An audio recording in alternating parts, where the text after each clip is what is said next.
Well. Look at you. Look at yourself right now. All right. Wow. Furious Melinda Gates warned Bill over Jeffrey Epstein escapades. Melinda Gates, who people are, and then did you hear that Bill Gates got married to Melinda Gates on one account, like one thing that he had a stipulation about? He's like, as long as I get to go one weekend out of every year with my ex girlfriend. I don't think it was his ex girlfriend. Melinda Gates, who people are undoubtedly trying to distance her from Bill's controversies, was reportedly furious after the couple had an uncomfortable 2013 meeting with Jeffrey Epstein, who by then was a convicted pedophile. People familiar with the matter tell Daily Beast the previous unreported meeting was held at Epstein's Upper East Side mansion in September 2013.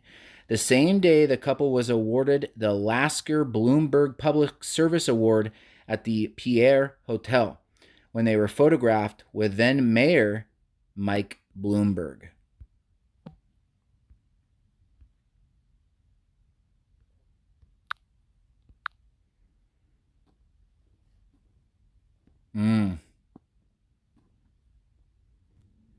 According to said people, the 2013 meeting would prove a turning point for the Gates' relationship with Epstein, with Melinda Gates telling friends after the encounter how uncomfortable she was to be hanging around the wealthy sex offender. According to the New York Times, Gates and Epstein met at least 6 times, including visits to Epstein's New York mansion on multiple occasions, staying at least once into the night. So the Gateses had no problem traveling across the country. Okay, shut your mouth, for God's sakes.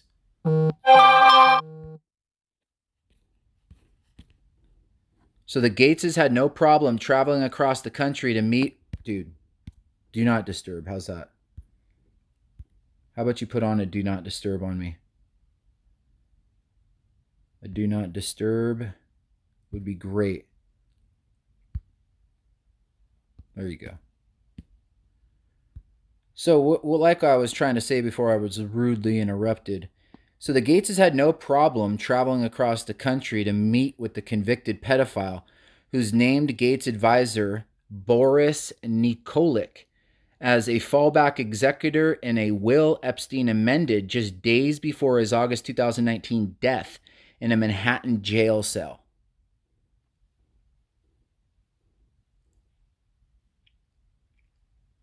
Looks a little bit shady.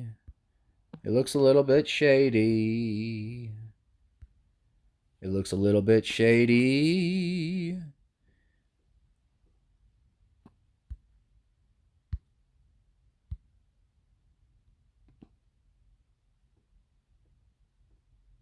Hardball time, Billy. It's called hardball time. Right, Jeffrey? It's called hardball time. Who's this guy?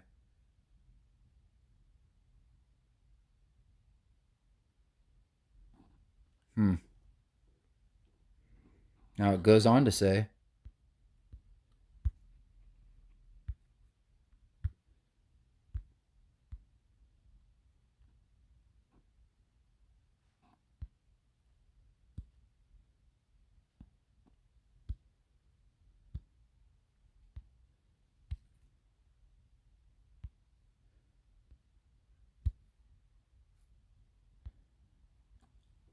Jess Staley, CEO of Barclays, Larry Summers, former Treasury Secretary, Jeffrey Epstein, 2011, Bill Gates, Boris Nikolic, Gates advisor, Epstein fallback executor. Now, 8 years later, Melinda Gates apparently had a problem with it.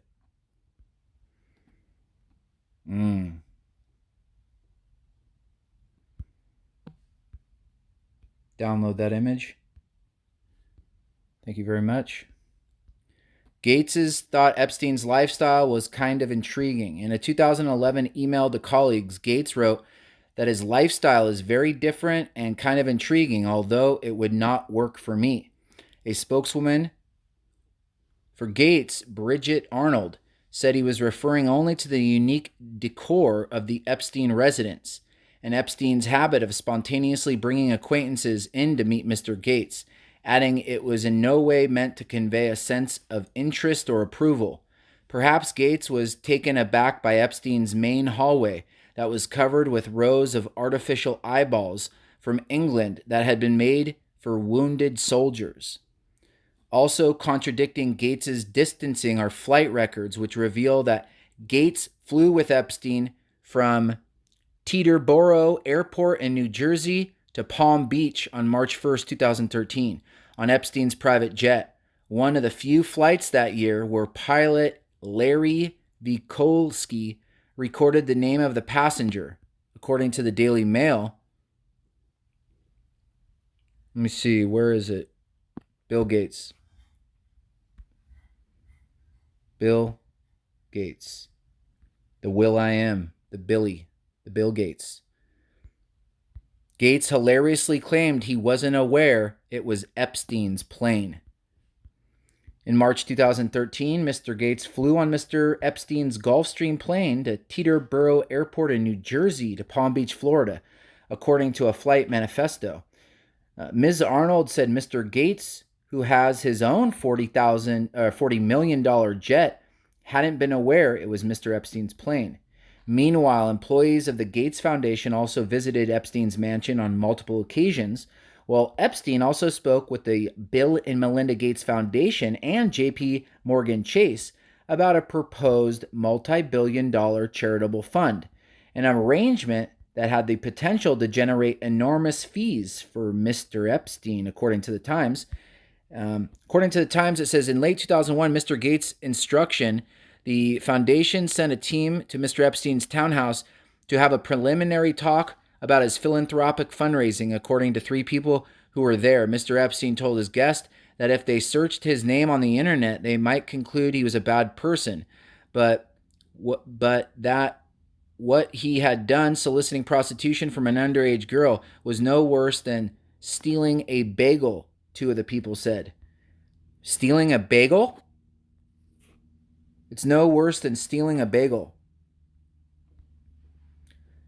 How Gates and Epstein met. According to the New York Times, 2 members of Mr. Gates' inner circle, Boris Nikolic and Melanie Walker, were close to Mr. Epstein at the time, functioned as intermediates between the 2 of the men.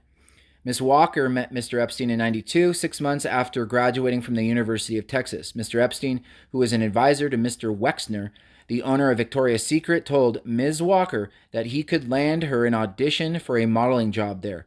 According to Ms. Walker, she later moved to New York and stayed in the Manhattan apartment building that Mr. Epstein owned. After she graduated from medical school, she said Mr. Epstein hired her as a science advisor in 1998. Ms. Walker later met Steven Sinofsky, a senior executive at Microsoft who became president of its Windows division. Moved to Seattle to be with him. 2006, she joined the Gates Foundation with the title of Senior Program Officer. At the foundation, Ms. Walker met with and befriended Mr. Nikolic, a native of what is now Croatia and a former fellow at Harvard Medical School, who was the foundation's science advisor. Mr. Nikolic and Mr. Gates frequently traveled and socialized together. Ms. Walker, who had remained in close touch with Mr. Epstein, introduced him to Mr. Nikolic, and the men became friendly. Mr. Epstein and Mr. Gates first met face-to-face on the evening of January 31st, 2011 at Mr. Epstein's townhouse on the Upper East Side. They were joined by Dr. Eva Anderson Dubin, a former Miss Sweden whose Mr. Epstein had once dated, and her 15-year-old daughter, Dr. Anderson Dubin's husband, the hedge fund billionaire Glenn Dubin, was a friend and business associate of Mr. Epstein's. The Dubins declined to comment.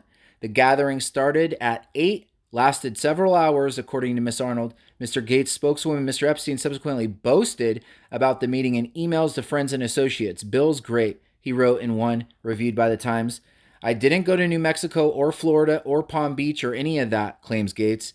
"There were people around him who were saying, hey, if you want to raise money for global health and get more philanthropy, he knows a lot of rich people." And it looks like Gates was one of Epstein's rich people. According to the report, Gates donated $2 million to MIT's Media Lab, which university officials described as having been directed by Jeffrey Epstein. According to Arnold, Gates' spokeswoman, over time, Gates and his team realized Epstein's capabilities and ideas were not legitimate, and all contact with Epstein was discontinued. Perhaps Gates and his team should have steered clear of the little known pedophile. Perhaps Gates and his team should have steered clear of the known pedophile in the first place. Wow. So Bill Gates is getting flogged because he's trying to kill the world with his mRNA shots, and now they're bringing up Jeffrey Epstein. And it's going to crash his marriage and his little project to rule the world. Isn't that right, Melinda?